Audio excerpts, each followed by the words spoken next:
நண்பர்களே, இந்த கதை நம்ம ஹீரோ ஹாவ்ஃபேங்கோட வாழ்க்கையை பத்தினது. அவன் சின்ன பையனா இருக்கும்போதே அவனோட அப்பா மேல ஒரு பயங்கரமான பழி விழுந்துருச்சு. அதாவது, அவரோட சொந்த உலகத்துக்கே துரோகம் பண்ணிட்டு அரக்கர்கள் கூட, அதாவது அந்த டெமன்ஸ் கூட கை கோர்த்துட்டதா எல்லாரும் நம்பினாங்க. இதனால ஹாவ்ஃபேங் சின்ன வயசுல இருந்தே மத்தவங்க பேசுற ஏளனமான பேச்சுகளையும் அவமானங்களையும் தாங்கி தான் வளர வேண்டியதா இருந்தது. ஆனா ஹாவ்ஃபேங் மனசுக்குள்ள ஒரு விஷயம் ஆணித்தரமா பதிஞ்சிருந்தது. அவங்க அப்பா ஒருபோதும் அப்படிப்பட்ட தப்பான காரியத்தை செய்யவே மாட்டாருன்னு அவனுக்கு தெரியும். அதனாலேயே தான் அப்பா மேல விழுந்த அந்த கரையை துடைக்கணும்னு அவன் ஒரு சபதம் எடுக்கிறான். ஒரு மிகச்சிறந்த இம்மார்டல் கல்டிவேட்டர் ஆகி உண்மையை உலகத்துக்கு முன்னாடி கொண்டு வரணும்னு அவனோட ஜேர்னியை ஸ்டார்ட் பண்றான். இந்த பயணத்துல அவனுக்கு ஏகப்பட்ட முட்டுக்கட்டைகள், கஷ்டங்கள் வருது. எல்லாரும் அவனை ஒரு துரோகியோட பையன்னு சொல்லி ஒதுக்கி வச்சாலும் அவன் எதை பத்தியும் கவலைப்படாம தன் லட்சியத்துல உறுதியா இருந்து தொடர்ந்து போராடுறான். சரி, நம்ம ஹீரோ ஹாவ்ஃபேங் அவன் நினைச்ச மாதிரி தான் அப்பாவோட கௌரவத்தை மீட்டெடுப்பானா? வாங்க, இந்த விறுவிறுப்பான கதைய முழுசா பார்க்கலாம். கதையோட ஆரம்பத்துல இந்த உலகத்துல இம்மார்டல், அதாவது சிரஞ்சீவி ஆகிறது எவ்வளவு பெரிய விஷயம்னு ஒரு வாய்ஸ் ஓவர் மூலமா விளக்கம் கொடுக்கறாங்க. இதற்காகவே ஒரு பெரிய இம்மார்டல் செக்ட் இருக்கு. அதுல எப்படியாவது ஒரு இடம் பிடிச்சிடணும்னு மக்கள் வருடக்கணக்கா தவம் இருக்காங்க. இந்த இம்மார்டல் நிலையை அடையணும்னா மொத்தம் 6 முக்கியமான கல்டிவேஷன் ஸ்டேஜஸை கடந்து வரணும். அதுல முதல் ஸ்டேஜ் QI ரிஃபைனிங், 2வது ஸ்பிரிட் கேதரிங், 3வது கோல்டன் பில்ஸ், 4வது டிரான்ஸ்ஃபர்மேஷன் ஆஃப் காட், 5வது வயலட் மென்ஷன். அப்புறம் எல்லாத்துக்கும் மேலே இருக்கிற 6வது ஸ்டேஜ் தான் ஹார்மோனைசேஷன். இந்த 6 நிலைகளையும் யாரெல்லாம் சக்சஸ்ஃபுல்லா முடிக்கிறாங்களோ அவங்க தான் ஸ்வாட் இம்மார்டல் ராயல் லெவலுக்கு போக முடியும். ஆனா ஒரு காலத்துல இந்த உலகத்துல இருக்கிற அமைதியை கெடுக்கிறதுக்காக டெமன் ரேஸ், அதாவது அரக்கர் கூட்டம் அட்டாக் பண்ண ஆரம்பிச்சாங்க. அந்த இக்கட்டான நேரத்துல தண்டர் ஸ்வாட் இம்மார்டல் முன்னாடி வந்து மத்த எல்லா இம்மார்டல்ஸையும் ஒன்னு திரட்டி ஒரு பெரிய யுத்தம் பண்ணி அந்த டெமன்ஸை தோற்கடிச்சாங்க. ஆனா அந்த அரக்கர்கள் முழுசா அழியல. அவங்களோட அச்சுறுத்தல் இன்னும் இந்த உலகத்துக்கு இருந்துட்டே தான் இருக்கு. இப்போ சீன் டோங்ஃபேங் ரீஜன்ல இருக்கிற ஒரு அடர்ந்த பேக் மவுண்டன்ஸ்க்கு மாறுது. அங்க நம்ம ஹீரோ டோங்ஃபேங் ஹாவ் ரொம்ப தீவிரமா கல்டிவேஷன் பண்ணிட்டு இருக்கான். அவன் தன் உடம்புல இருக்கிற பவரை ஒரு பெரிய பிரேக் த்ரூ பண்றதுக்காக, அதாவது அடுத்த கட்டத்துக்கு போறதுக்காக முயற்சி பண்றான். அவனோட அந்த ஸ்பிரிச்சுவல் எனர்ஜியால அங்க இருக்கிற மலைகளே நடுங்குது. அப்போ அவனோட உடம்புல இருந்து ஒரு பிரம்மாண்டமான தண்டர் பால், அதாவது மின்னல் பந்து வெளியே வருது. அங்க சுத்தி இருந்த கர்த்தூன்கள்ல செதுக்கப்பட்டிருந்த டிராகன்ஸ் எல்லாம் உயிர் பெற்று வர்ற மாதிரி அந்த பந்துக்கு எனர்ஜி கொடுக்குது. கடைசியா ஒரு பெரிய டிராகன் ஹாவ் உடம்புக்குள்ளேயே ஊடுருவி போயிடுது. அவன் அந்த பவரை முழுசா கட்டுப்படுத்த ட்ரை பண்றான். அப்போ ஹாவ்க்கு அவனோட கசப்பான கடந்த காலம் ஞாபகம் வருது.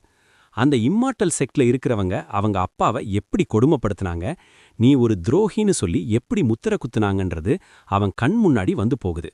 ஊர் மக்கள் எல்லாரும் அவனை சுட்டிக்காட்டி ஒரு துரோகியோட பையன் நம்ம கூட இருக்க தகுதி இல்லாதவன்னு சொல்லி கேலி பண்ணதை நினைச்சு அவன் மனசு வேதனைப்படுது. ஆனா அந்த வேதனை தான் இப்போ அவனுக்கு ஒரு பெரிய பலமா மாறுது. அந்த வெறியோட அவன் கல்டிவேஷன் பண்ணதுனால ரொம்ப சீக்கிரமாவே அந்த பிரேக் த்ரூவை எட்டிடுறான். அவங்கிட்ட இப்போ உடன் ஸ்பிரிட் டயர்ஸ் பாடி இருக்கிறது அவனுக்கே புரியுது. அப்பா, கண்டிப்பா நான் உங்களை நிரபராதின்னு இந்த உலகத்துக்கு நிரூபிப்பேன். அது வரைக்கும் நான் ஓயமாட்டேன்னு அவன் மனசுக்குள்ள ஒரு பெரிய உறுதி எடுத்துக்கிறான். அடுத்ததா சீன் டாங்ஃபேங் கிளானோட மெயின் கவுன்சில் ஹாலுக்கு போகுது.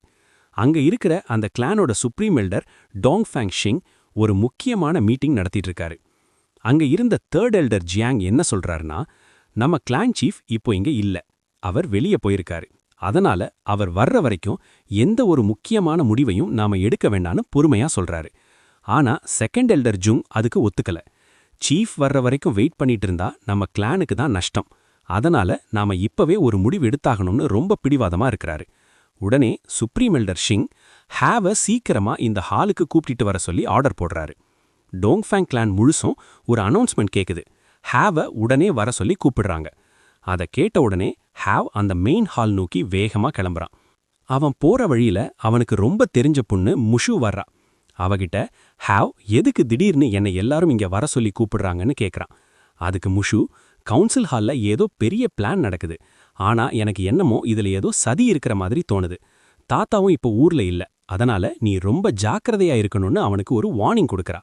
ஹாவ் அவகிட்ட, நீ எதை பத்தியும் பயப்படாத முஷு, நான் போய் என்னன்னு பார்த்துட்டு வந்துடுறேன்னு தைரியமா சொல்லிட்டு போறான். முஷுவும் அவன் கூடவே துணையா அவன் கூட கிளம்புறா. அவங்க 2 பேரும் சுப்ரீம் எல்டர் ஷிங் முன்னாடி போய் நிக்கிறாங்க. ஷிங் ஹாவ பார்த்த உடனே ரொம்ப அன்பா பேசுற மாதிரி நடிக்கிறாரு. என்னப்பா ஹாவ், இப்போதெல்லாம் உன்னை கண்ணிலேயே பார்க்க முடியல. மவுண்டன்ல போய் கஷ்டப்பட்டு பிராக்டிஸ் பண்றேன்னு கேள்விப்பட்டேன். நீ இப்ப பெரிய பையனாயிட்ட, பொறுப்போட இருக்கிறது ரொம்ப நல்லதுன்னு மெதுவா பேச்ச ஆரம்பிக்கிறாரு. ஆனா ஹாவ் நேரடியா விஷயத்துக்கு வர்றான். என்னை எதுக்கு இப்ப வர சொன்னீங்க, அதை முதல்ல சொல்லுங்கன்னு கேட்கறான். அப்போ அந்த எல்டர்ஸ் எல்லாம் ஒன்னா சேர்ந்து ஒரு முடிவெடுத்ததா அறிவிக்கிறாங்க. ஹாவ் அப்பாவோட இம்மார்டல் அசென்ஷன் டோக்கனை ஹாவ் கிட்ட இருந்து வாங்கி அவனோட கசின் ஷாவின் கிட்ட கொடுக்கணும்னு சொல்றாங்க. அவங்க என்ன சொல்றாங்கன்னா, ஷாவின் ஒரு நல்ல வீரனா வளர்ந்துட்டு வர்றான், அவங்கிட்ட இந்த டோக்கன் இருந்தாதான் அதுக்கு ஒரு மரியாதைன்னு சொல்றாங்க. ஆனா ஹாவ் அதை கேட்ட உடனே செம கோவம் ஆயிடுறான். இது எங்க அப்பா எனக்குன்னு கொடுத்தது, இதை நான் வேற யாருக்காகவும் விட்டுத்தர முடியாதுன்னு ரொம்ப ஸ்ட்ராங்கா சொல்லிடுறான். அதுக்கு சுப்ரீம் எல்டர், உன்கிட்ட இருந்தா இந்த டோக்கன் ஒரு வெறும் கல்லு மாதிரி தான் இருக்கும், ஏன்னா நீ ஒரு சாதாரண கல்டிவேட்டர். ஆனா ஷாவின் இப்பவே 7th லெவல் அடைஞ்சிட்டான். அவன் இந்த டோக்கன் மூலமா இம்மார்டல் செக்ட்ல சேர்ந்து நம்ம கிளானுக்கே ஒரு பெரிய புகழை கொண்டு வருவான்னு ப்ரெஷர் கொடுக்கறாரு. அதுக்கு ஹாவ் சலைக்காம, அவன் புகழ் கொண்டு வந்தா எனக்கென்ன, இது என் அப்பாவோட அடையாளம், நான் தரமாட்டேன்னு திரும்பவும் மறுத்துறான். இதனால சுப்ரீம் எல்டர் ஆத்திரத்தோட உச்சத்துக்கு போய் ஹாவ பார்த்து கத்த ஆரம்பிக்கிறாரு.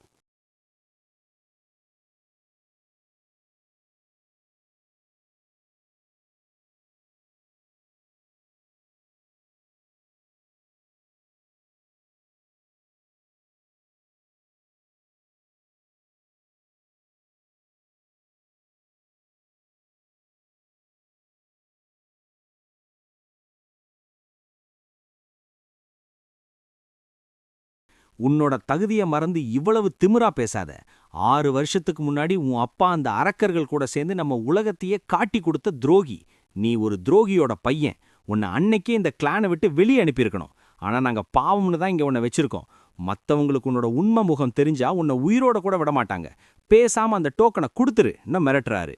கோவத்துல அவர் தன்னோட பவரை யூஸ் பண்ணி ஹாவ் மேல அட்டாக் பண்றாரு. ஹாவ் உடனே சுதாரிச்சுக்கிட்டு தன்னோட பவரை ஆக்டிவேட் பண்ணி அந்த மின்னல் வேக தண்டர் டிராகனை வெளியே கொண்டு வர்றான். அந்த டிராகன் எல்டர் ஷிங்கோட அட்டாக்கை அப்படியே தடுத்து நிறுத்துது. ஹாவ் கிட்ட இவ்வளவு பெரிய தண்டர் பவர் இருக்கிறத பார்த்து எல்டர் ஷிங் ஒரு நிமிஷம் ஆடி போயிட்டாரு. இப்போ அவர் இன்னும் தீவிரமா அட்டாக் பண்ணி பலமான எனர்ஜி மூலமா அந்த தண்டர் டிராகனை கட்டி போடுறாரு. நீ ஒரு சின்ன பையன், உனக்கு இவ்வளவு தைரியமா, என்கிட்டயே மோதிரியான்னு சொல்லி ஹாவை கேலி பண்றாரு. ஆனா ஹாவ் விடுறதா இல்ல, திரும்பவும் தான் முழு பலத்தை திரட்டி அட்டாக் பண்றான். இவங்க 2 பேருக்கு நடுவுல அந்த ஹாலே அதிர்ற அளவுக்கு ஒரு பெரிய சண்டை நடக்குது. ஹாவ் தோத்து போற மாதிரி தெரியல, அதனால செகண்ட் எல்டர் ஜுங் ஒரு தப்பான வழியை கையாள்றான். அவன் ஒரு விஷம் தடவிய அம்பு மூலமா ஹாவ் மேல ரகசியமா அட்டாக் பண்றான். ஆனா ஹாவ் ரொம்ப அலர்ட்டா இருந்ததுனால அதுல இருந்து தப்பிச்சிடுறான். இதை பார்த்த தேர்ட் எல்டர் ஜியாங், ஹாவ் மேல இப்படி அநியாயமா கை வைக்காதீங்கன்னு கத்துறாரு.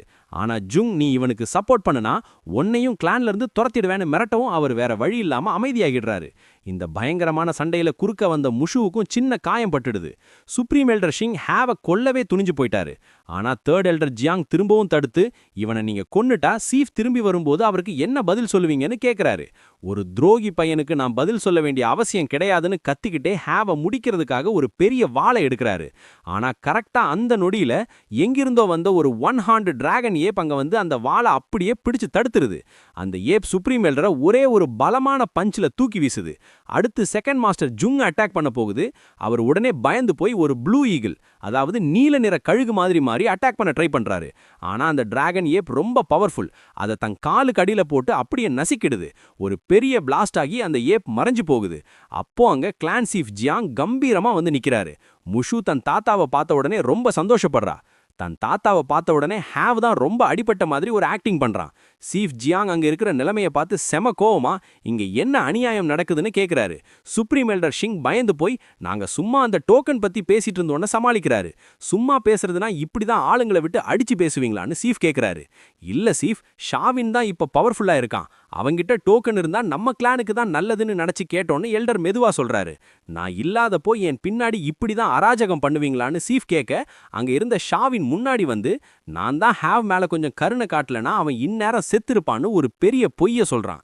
ஆனா சீஃப் அவனை முறைச்சிக்கிட்டே நீ தான் முதல்ல அவன்கிட்ட வம்பு பண்ணியிருப்பேன்னு எனக்கு நல்லாவே தெரியும்னு சொல்லவும் அவன் அப்படியே ஆடி போயிட்டான். சுப்ரீம் எல்டர் திரும்பவும் ஷாவினை சப்போர்ட் பண்ணி பேச சீஃப் அவனை மட்டம் தட்டி பேசுறாரு. ஹேவ் ஒருபோதும் இந்த கிளானுக்கு தப்பு செஞ்சதில்ல. ஆனா இந்த ஷாவின் மத்தவங்கள அடிச்சு கொடுமை பண்றது தான் இவனோட வேலையா இருக்கு. இவன் தான் உண்மையான லூசர்னு சொல்லி ஷாவினை 1 மாசம் ஜெயில்ல போட சொல்லி தண்டனை கொடுக்கறாரு. ஷாவினை காவலாளிகள் பிடிச்சு தரதரன்னு இழுத்துட்டு போறாங்க. சுப்ரீம் எல்டருக்கு அவமானம் தாங்க முடியல. கோவத்துல நீங்க யாரை இப்படி அவமானப்படுத்துறீங்கன்னு தெரியாம பண்றீங்க, இதுக்கு நீங்க வருத்தப்படுவீங்கன்னு மிரட்டிட்டு போறாரு. ஆனா சீஃப் அதெல்லாம் ஒரு பொருட்டாவே மொதிக்கல. எல்டர்ஸ் எல்லாம் அங்கிருந்து கிளம்பி போயிடுறாங்க. சீஃப் ஹேவ் கிட்ட பக்கத்துல வந்து ரொம்ப காயம்பட்டுடுச்சான்னு கேக்குறாரு. முஷு ஆமா தாத்தா, அவங்க ஹேவ ரொம்ப டார்ச்சர் பண்ணாங்கன்னு கவலையா சொல்றா. அதுக்கு சீஃப் அவங்க என்னதான் ஆட்டம் போட்டாலும் நம்ம ஹேவ் முன்னாடி அவங்க ஒன்னும் இல்ல. அவங்கிட்ட இருக்கிற அந்த இன்னேட் வுட் ஸ்பிரிட் பவர் பத்தி அவங்களுக்கு தெரியாது. நான் தான் அதை இப்போதைக்கு ரகசியமா வச்சுக்க சொன்னேன்னு ஒரு பெரிய ரகசியத்தை உடைக்கிறாரு. இதை கேட்ட முஷு ஆச்சரியத்துல வாயடைச்சு போயிடுறா. ஹேவும் ஆமான்னு ஒத்துக்கிறான். ஏன்னா அந்த பவர் மத்தவங்களுக்கு தெரிஞ்சா இம்மார்டல் செக்ல இருந்து அவனுக்கு தேவையில்லாத பிரச்சனைகள் வரும்னு தான் இவ்வளவு நாளா அதை மறைச்சு பிராக்டிஸ் பண்ணிட்டு இருந்தான். அப்போ சீஃப் ஹேவ் நீ இப்ப நல்லா வளர்ந்துட்ட, உங்க அப்பா உனக்காக சில ரகசியங்களை விட்டுட்டு போயிருக்காரு, அதை உங்ககிட்ட ஒப்படைக்க வேண்டிய சரியான நேரம் இதுதான்னு சொல்றாரு. அதே சமயம் அங்க வெளியே எல்டர் ஜூங் இந்த சீஃப் இருக்கிற வரைக்கும் நம்மளால அந்த டோக்கனை எடுக்க முடியாதுன்னு சுப்ரீம் எல்டர் சிங் கிட்ட சொல்றாரு. உடனே சுப்ரீம் எல்டர் ஒரு மேஜிக் பபிள், அதாவது ஒரு மாயபந்து கிரியேட் பண்ணி யூஹாய் சிட்டி லார்டுக்கு ஒரு மெசேஜ் அனுப்புறாரு. இங்க உள்ள சீஃப் ஹேவ் மற்றும் முஷுவை ஒரு சீக்ரெட் ரூமுக்கு கூட்டிட்டு போறாரு. அங்க ஹேவ் அந்த 4 டோக்கன் பீஸுகளையும் சேர்த்து ஒரு முழுமையான டோக்கனா மாத்தி சீஃப் கிட்ட கொடுக்கறான். அந்த டோக்கன் ஒரு சாவி மாதிரி வேலை செஞ்சு அங்க இருந்த ஒரு ரகசிய கதவை திறக்குது. முஷுவை வெளியே பாதுகாப்பா இருக்க சொல்லிட்டு ஹேவ மட்டும் அந்த ரகசிய அறைக்குள்ள கூட்டிட்டு போறாரு. அது டோங்ஃபேங் கிளானோட ரொம்ப பழமையான அண்டர் கிரவுண்ட் பேலஸ். அங்க ஒரு டேபிள்ல இருந்து தானாவே 2 கோல்டன் பாக்ஸ், அதாவது தங்க பெட்டிகள் வெளியே வருது.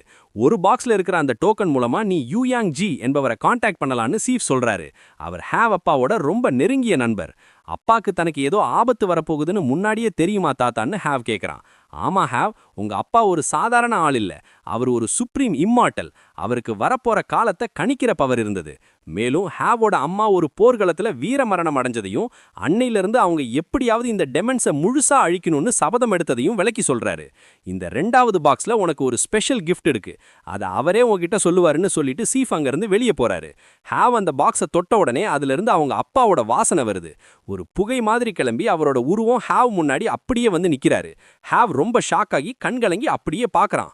பயப்படாத ஹேவ், இது என்னோட உண்மையான உடல் இல்ல, இது என்னோட இல்யூஷன், அதாவது ஒரு நிழல் உருவம் தான் அவர் அன்பா சொல்றாரு.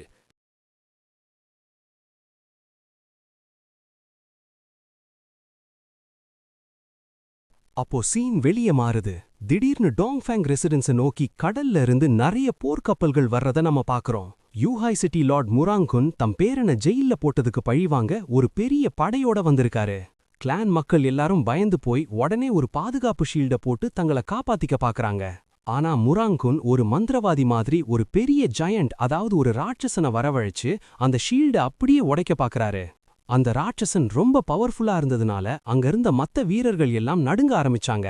அப்போ எல்டர் ஜியாங் முன்னாடி வந்து எதுக்கு தேவையில்லாம எங்க கிளான் மேல அட்டாக் பண்றீங்கன்னு கேட்க, முதல்ல என் பேரனை ரிலீஸ் பண்ணுங்க, அப்புறம் அந்த ஹேவ் பையனை என்கிட்ட ஒப்படைங்க, அவன்கிட்ட இருந்து எனக்கு சில பதில்கள் வேணும்னு முராங் திமிரா சொல்றாரு. ஜியாங் ஹேவ் அப்பாவோட பழைய பெருமைகளை பத்தி சொன்னாலும் முராங் அதையெல்லாம் கேட்க தயாரா இல்ல. ஒரு துரோகியோட பையன் என்னைக்குமே துரோகிதான், அவனை இப்பவே என்கிட்ட கொடுத்துருங்கன்னு மிரட்டுறாரு. அப்போ திடீர்னு எல்டர் ஜியாங் மேல பின்னாடி இருந்து ஒரு பலமான அட்டாக் நடக்குது. அத பண்ணது வேற யாரும் இல்ல, அந்த துரோகி செகண்ட் எல்டர் ஜுங் தான். ஜுங் அந்த முராங்குன் கூட ரகசியமா கை கோத்துட்டாரு. அவர் ஜியாங்க அடிச்சு தூரமா தள்ளிட்டு முராங் கிட்ட போய் ஷாவினை ரிலீஸ் பண்ணிட்டதா சொல்றாரு. ஷாவின்னும் அங்க வந்து ரொம்ப திமிரா நிக்கிறான். முராங் கோவத்துல அந்த கிளானையே இப்போ தரைமட்டமாக்க போறேன்னு சொல்லி ஒரு பயங்கரமான ஐஸ் அட்டாக் பண்றாரு. அதனால அங்க இருந்த சாதாரண மக்கள் எல்லாம் அப்படியே பனிக்கட்டியா உறைஞ்சு போறாங்க. அப்போ சீஃப் ஜியாங் அங்க வந்து தன் முழு டிராகன் ஃபார்ம்ல மாறி முராங் கூட பயங்கரமா சண்டையிடுறாரு. இங்க அண்டர் கிரவுண்ட்ல ஹேவ் அப்பா அவன்கிட்ட தொடர்ந்து பேசிட்டு இருக்காரு. ஹேவ், உன்கிட்ட ஒரு அபூர்வமான பவர் இருக்கு, அத நான் இவ்வளவு நாளா உனக்காக தான் பாதுகாப்பா வச்சிருக்கேன்னு சொல்றாரு. அந்த பாக்ஸை திறந்த உடனே அதுல இருந்து ஒரு பிரகாசமான வெளிச்சம் ரூம் முழுசும் பரவுது. அது டிவைன் ஐஸ் ஆஃப் கிரியேஷன் என்கிற ஒரு பழமையான சக்தி வாய்ந்த கலைப்பொருள். இத உன்னோட அந்த வுட் ஸ்பிரிட் பவர் மூலமா தான் உன்னால கண்ட்ரோல் பண்ண முடியும்னு அவர் அப்பா விளக்கம் கொடுக்கறாரு. ஹேவ் ஏற்கனவே தன் எனர்ஜியை ஆக்டிவேட் பண்ண தயாரா இருக்கிறதா சொல்றான். இந்த பவரை இந்த ஆர்டிஃபேக்ட் கூட நீ மெர்ஜ் பண்ணணும்னா அது உனக்கு ரொம்ப வலியையும் வேதனையையும் கொடுக்கும், உன்னால அதை தாங்கிக்க முடியுமான்னு அவர் அப்பா வார்ன் பண்ணி கேக்குறாரு. பரவாயில்ல அப்பா, உங்க கௌரவத்தை மீட்டெடுக்கவும் நம்ம உலகத்தை காப்பாத்தவும் நான் எந்த வலியையும் தாங்கிப்பேன்னு ஹேவ் உறுதியா சொல்றான். ஹேவ் அங்கேயே உட்கார்ந்து கல்டிவேஷன் பண்ண ஆரம்பிக்கிறான். அவனோட வுட் ஸ்பிரிட் பவர் மூலமா ஒரு பெரிய பச்சை பசையல்னு இருக்கிற மரமே அங்க உருவாகுது. அவனோட சோல், அதாவது ஆன்மா, அந்த டிவைன் ஐஸ் உள்ள நுழையுது. அங்க ஒரு அழகான கனவு உலகத்துல ரெனி என்கிற ஒரு குட்டி தேவதை, அதாவது ஒரு ஃபெய்ரிய பாக்குறான். அவதான் அந்த டிவைன் ஐஸ பாதுகாக்கிற ஒரு ஸ்பிரிட். அவ ஹேவ் கிட்ட வந்து இந்த பவரை வச்சு உன்னால எதை வேணாலும் உருவாக்க முடியும்னு சொல்லி அங்க இருக்கிற ஒரு பெரிய டவரை காட்டுறா. இந்த டவர்ல இருக்கிற ஒவ்வொரு லெவலும் ஒவ்வொரு விதமான பவர் கொண்டது, நீ உன் கல்டிவேஷன் அதிகப்படுத்தினா ஒவ்வொன்னா திறக்கும்னு சொல்றா. ஹேவ் தன் முழு பலத்தை வச்சு முதல் 2 லெவல்ஸ ஓபன் பண்ணிடுறான். ஆனா 3வது லெவல் திறக்கவே மாட்டேங்குது. உன்னோட இப்போதைய லெவலுக்கு இந்த 2 லெவல் பவர்ஸே போதும், இன்னும் நிறைய பிராக்டிஸ் பண்ணுன்னு சொல்லி ரெனி அவனை திரும்பவும் வெளியே அனுப்பிடுறா. ஹேவ் இப்போ அந்த டிவைன் ஐஸோட சக்திய முழுசா தனக்குள்ள ஏத்திக்கிட்டான். அவன் உடம்புல இருந்து வர்ற அந்த பச்சை நிற வெளிச்சம் அந்த அண்டர் கிரவுண்ட் பேலஸ தாண்டி மேல வானம் வரைக்கும் தெரியுது. வெளிய சீஃப் ஜியாங்குக்கும் முராங்குக்கும் நடுவுல சண்டை உச்சக்கட்டத்தை அடையுது. முராங் தன் பவரை யூஸ் பண்ணி சீஃபோட அந்த ஹெவன்லி பாடிய அப்படியே ஐஸ் கட்டியா மாத்தி கட்டி போடுறாரு. ஆனா சீஃப் விடாம போராடுறாரு. அப்போ திடீர்னு 2 மர்மமான ஆட்கள் அங்க வந்து சீஃபை அட்டாக் பண்றாங்க. அவங்க ஃபேண்டம் ஸ்வார்ட்ஸ்மென், அதாவது அந்த டெமன் ரேஸை சேர்ந்த அரக்கர்கள். அவங்களுக்கு ஹேவோட அந்த ஹெவன்லி பாடி பவர் வேணும்னு சொல்லி வர்றாங்க. சீஃப் ஒரு பெரிய மேஜிக் ஃபார்மேஷன் செஞ்சு அவங்கள தடுக்க பாக்குறாரு. ஆனா அந்த அரக்கர்கள் ரொம்ப ஈஸியா அதை உடைச்சு சீஃபை பலமா காயப்படுத்துறாங்க. சீஃப் அடிபட்டு தரையில கிடக்கிறத பார்த்து முராங் ரொம்ப சந்தோஷமா சிரிக்கிறான். ஹேவுக்கு அங்க ஏதோ விபரீதம் நடக்குதுன்னு மனசுல ஒரு உள்ளுணர்வு தோன்றுது. அந்த அரக்கர்கள் சீஃப கொல்ல நெருங்கி வர்றப்போ கரெக்டா அந்த செகண்ட்ல நம்ம ஹீரோ ஹேவ் ஃபேங் ஒரு மின்னல் வேகத்துல அங்க வந்து இறங்குறான். அவனோட புது பவரை வச்சு அந்த அரக்கர்களை அட்டாக் பண்ணி சீஃப காப்பாத்துறான். ஹேவோட இந்த மாஸ் என்ட்ரியோட முதல் பாகம் முடியுது.